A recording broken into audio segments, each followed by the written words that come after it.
गोपाल जी विजय बंधु जी अटेवा के अध्यक्ष हैं और पुरानी पेंशन की बहाली के लिए पूरे देश में एक मुहिम चला रहे हैं। अभी हाल ही में दिल्ली में एक बड़ी रैली भी आप लोगों ने की है।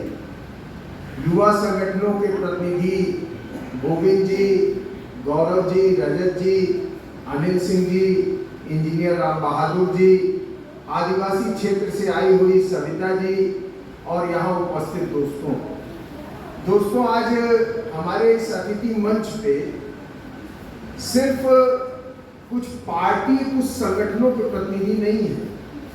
दारापुरी जी 80 साल की उम्र में डॉक्टर अंबेडकर का अगर हिंदुस्तान में कोई सच्चा अनुयायी है, डॉक्टर अंबेडकर हमको कहते हैं कि शिक्षित बनो, संगठित हो और संघर्ष करो। हमारे बीच में रोडवेज एम्प्लॉइज यूनियन के लीडर खान साहब हैं, मैं उनसे भी आग्रह करूंगा कि आ जाए मंच पे अपना जगह ग्रहण करें।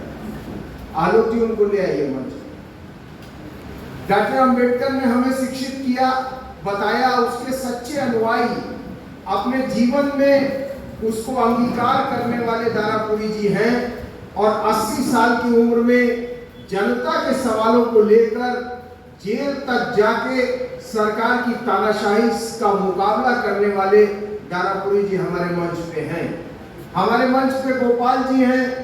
हाल ही में आपने सुना पूरे प्रदेश में बिजली कर्मचारियों का जबरदस्त दमन किया गया, आपको सस्पेंड कर दिया गया, एटा में आपको अटैच कर दिया गया।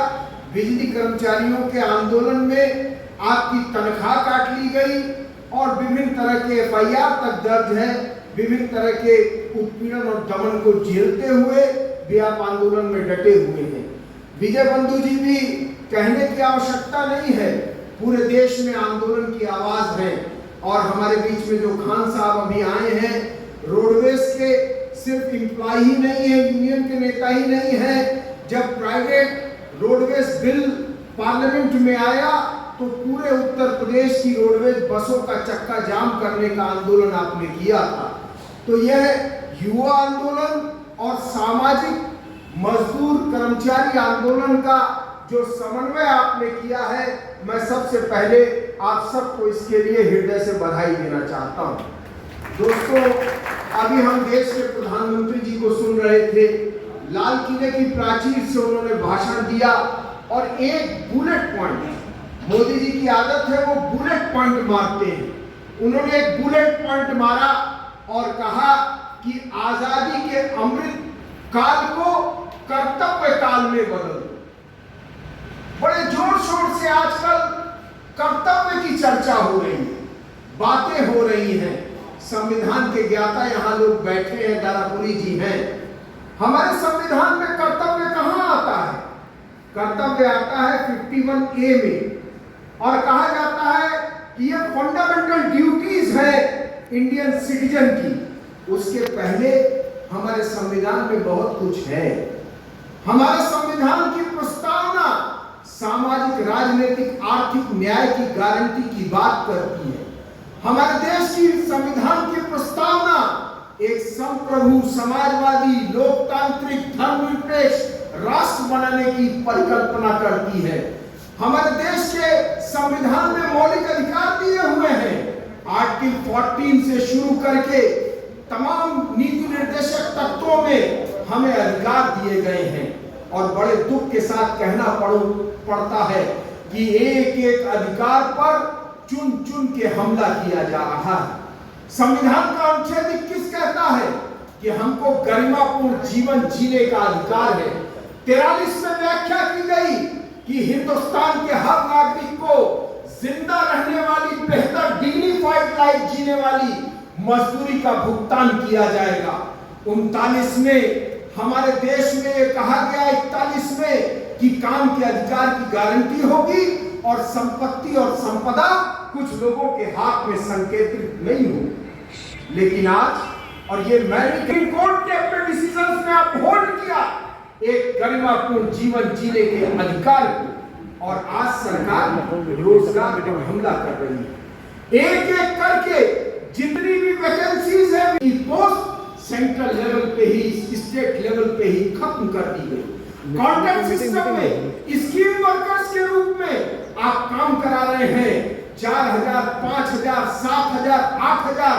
सरकार की रिपोर्ट है कि इस देश में 93% जो कामगार हैं उनका वो 10,000 रुपए से कम अपनी जिंदगी को गुजार रहे हैं, 10,000 रुपए से कम नहीं। इस महंगाई में कैसे उनका जीवन चलेगा, कैसे उनके बच्चे पढ़ेंगे, कैसे वो मकान लेंगे, कैसे वो अपने बाल बच्चों का पेट पालेंगे।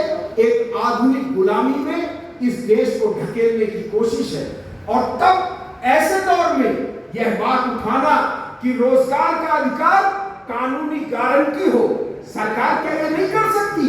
अगर आप 11 लाख करोड़ रुपया टाटा, बिरला, अंबानी का माफ कर सकते हो, अडानी का माफ कर सकते हो, हिंदुस्तान के चंद पूंजी घरानों का माफ कर सकते हो, तो हिंदुस्तान के अर्थशास्त्रियों ने कहा, प्रभात पटनायक ने कहा, अरुण कुमार ने कहा कि 1% टैक्स अगर लगा दिया जाए संपत्ति कर, उत्तराधिकार कर, स्टेट ड्यूटी, तो हिंदुस्तान के हर नौजवान को रोजगार की गारंटी की जा सकती है, हर छात्र को शिक्षा दी जा सकती है, स्वास्थ्य की गारंटी की जा सकती है।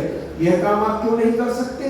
बहुत मिनिमम बात उठाई गई है, मैक्सिमम की बात, नौकरी सरकारी देने की बात तो अलग है। हमने न्यूनतम की बात उठाई है कि मिनिमम वेज पे 25 किलोमीटर के रेडियस के अंदर जो निवास स्थान है उससे 25 किलोमीटर के दायरे के अंदर साल भर आप काम की गारंटी कीजिए। और मैं समझता हूं कि हिंदुस्तान में यह संभव है। अगर रोजगार आप देंगे तभी किसी के गरिमापूर्ण जीवन की गारंटी हो सकती है, अन्यथा वह मौलिक अधिकार का कोई मतलब नहीं है। दोस्तों, आप जानते हैं संविधान के 19 अनुच्छेद में क्या कहा गया? अभिव्यक्ति की आजादी दी गई, संगठन बनाने की आजादी दी गई, आंदोलन करने की आजादी दी गई। हमारे गोपाल जी और इनके साथी एक छोटी सी बात उठा रहे थे, कह रहे थे कि मंत्री से हमारी समझौता हुआ है, उस समझौते को लागू कर दो। और आज आपने दमन करके पूरे के पूरे बिजली कर्मचारी आंदोलन को आप आतंक का रात बना के फिनिश करने में लगे हैं। मैं ये कहना चाहता हूं, यह जो राजनीतिक संगठन है, यह जो सामाजिक संगठन है, यह जो ट्रेड यूनियंस है, लोकतंत्र में ये एक संस्था है। ये जनता के बीच में जाते हैं, उसका अनरेस्ट सुनते हैं, उसकी दुख तकलीफ परेशानी सुनते हैं, उसको मानव के रूप में चैनलाइज करते हैं, डिमॉन्स्ट्रेशन करते हैं, ले जाते हैं प्रबंधन और प्रशासन के बीच में, उसका डेमोक्रेटिक रेजोल्यूशन निकालते हैं। और इससे समाज में शांति रहती है, इससे उद्योग में शांति रहती है। मैं पढ़ रहा था अमर उजाला, 10 दिन पहले का था। इस देश के जो पहले गृह मंत्री थे सरदार वल्लभ भाई पटेल, उन्होंने कहा कि अगर विश्व में शांति स्थापित करनी है तो मजदूरों की शांति उसकी प्राथमिक शर्त है। और मजदूरों की शांति तभी कायम हो सकती है जब संस्था के रूप में उनके संगठन को सुरक्षित रखा जाए। आज योगी सरकार जो दमन कर रही है और इस संस्था को नष्ट कर रही है, मैं ये कहना चाहता हूं आपकी इस सब बैठक में कि उत्तर प्रदेश की शांति को भंग करने की दिशा में उत्तर प्रदेश की सरकार प्रयास कर रही है। और गोपाल जी, आप चिंता मत करिए, आपके साथ किसान आंदोलन, युवा आंदोलन, सारे संगठन हैं। आप खड़े रहिए, आप डटे रहिए। यह लड़ाई सुप्रीम कोर्ट तक भी अगर जाएगी तो हम लड़ेंगे और इसको जीतेंगे, योगी सरकार को पीछे नहीं देंगे। दोस्तों, मैं आपके बीच में कहना चाहता हूं, अनिल जी को मैं सुन रहा था, सही बात अनिल सिंह ने उठाई। आज सबसे बड़ा संकट क्या है? आज अगर नफरत की विचारधारा जिसे हम और आप पसंद नहीं करते, आप में से रजत से लेकर मैं तमाम लोगों को सुना, कह रहे थे हिंदू मुसलमान को बांट रहे हैं। सिर्फ हिंदू मुसलमान को नहीं बांट रहे हैं, कहीं आदिवासी गैर आदिवासी को बांट रहे हैं। मणिपुर जल रहा है तो वहां आदिवासियों का नरसंहार हो रहा है। अगर नूह जल रहा है तो वहां मेवात जल रहा है, तो वहां हिंदू और मुसलमान का हो रहा है। कहीं दलित और दूसरे को मिलकर लड़ाया जा रहा है। कुल मिला के अगर एक शब्द में कहें तो हिंदुस्तान का जो मैत्री भाव का फैब्रिक था उसको तोड़ा जा रहा है। जो हमारा सद्भावना का समाज था उसको खत्म किया जा रहा है, नष्ट किया जा रहा है। और यह जो विचारधारा इस मुल्क में पनप रही है, इसका एक बड़ा कारण हिंदुस्तान के विपक्ष का न होना है। कोई विपक्ष का आदमी, हम आग्रह करते हैं, हमने सरकार से कहा कि भाई आप ये जो 5,000 7,000 की ठेका प्रथा है इसको बंद करिए। हमारे जो जनहितैषी उद्योग हैं, चाहे वो बिजली हो, कोयला हो, रोडवेज हो, बैंक हो, बीमा हो, रेलवे हो, पोर्ट हो, एयरपोर्ट हो, आपको निजीकरण करना है। बहुत सारे क्षेत्र हैं, आप निजीकरण कर दीजिए, लेकिन जो सीधे जनता से कनेक्टेड है, जिससे जनता लाभ उठाती है, सस्ते रेट पे रेलवे में यात्रा करती है, उस क्षेत्र को तो कम से कम न बेचो, कम से कम जनता के ऊपर बोझ तो न डालो। हम जानते हैं, बंबई का हमने प्रयोग देखा, दिल्ली का हमने प्रयोग देखा, बिजली का निजीकरण हो जाने से इतनी महंगी बिजली हो गई। और उत्तर प्रदेश में अगर निजीकरण हो गया तो तय जानिए कि आपके घर में जो लट्टू जल रहा है और जो पंखा चल रहा है, वो लट्टू भी चलना बंद हो जाएगा। यह बात अपने दिमाग में आप बैठा लीजिए।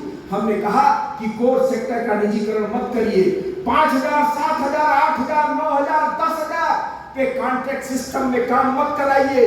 कॉन्ट्रैक्ट लेबर एक्ट 1970 की आर्टिकल 10 ये कहती है कि परमानेंट नेचर के काम में कॉन्ट्रैक्ट सिस्टम नहीं लगेगा। तब राष्ट्रपति भवन से लेके सोनभद्र के उद्योग तक कैसे ये कॉन्ट्रैक्ट सिस्टम चल रहा है? इसको चलना ये इलीगल है, अनलॉफुल है, और यह एक्टिविटी अगर सरकार कर रही है तो इस पे रोक लगाई जानी चाहिए। हम ये कहना चाहते हैं, हिंदुस्तान का विपक्ष अगर इस सवाल को उठाता तो जरूर इस मुल्क में ये नफरत की विचारधारा न फैलती। ये जहर भुली आग जो नसों में हमारे जा रही है, ये न जाती। लेकिन दुर्भाग्य हिंदुस्तान में विपक्ष ने ये काम नहीं किया। आज भी हम इस सम्मेलन से आग्रह कर रहे हैं, सरकार से तो आग्रह कर रहे हैं कि आप मांग पूरी करिए, उत्तर प्रदेश के विपक्ष से भी कह रहे हैं कि अपने एजेंडे में 2024 के इन सवालों को लेकर शामिल करिए। और मैं आपसे अंतिम बात कहता हूं कि अगर हिंदुस्तान में कोई विपक्ष, कोई सत्ता पक्ष आपके सवाल नहीं पूरे करता तो अपने सवालों को लेकर आगे बढ़िए, एक नई राजनीति को खड़ा करिए। यह बात कहते हुए अपनी बात समाप्त करता हूं। आप सबको बहुत बहुत धन्यवाद। आप सबको नमस्कार।